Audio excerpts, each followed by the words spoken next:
সবকিছু সহ্য করুম, কিন্তু আমার ক্লাসে কথাবার্তা আমি মোটেও সহ্য করতাম না। ওই ডগি,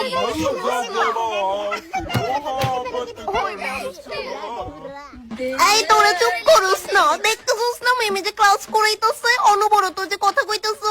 তুমি বসো বসো, তোমারও দেখছি আমি কথা কইতে। লজ্জা পাইছে।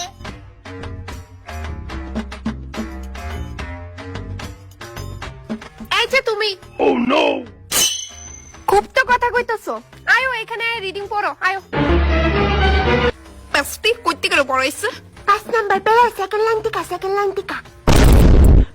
ওর সাথে কি কথা কইতেছো? এখানে আইতে কইছি তো। আমার আসছে।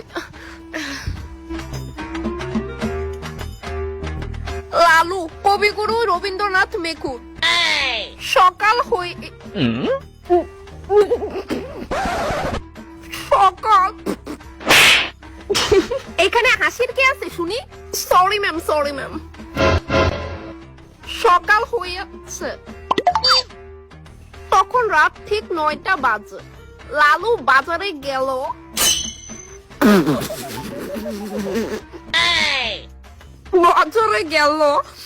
বাজার থেকে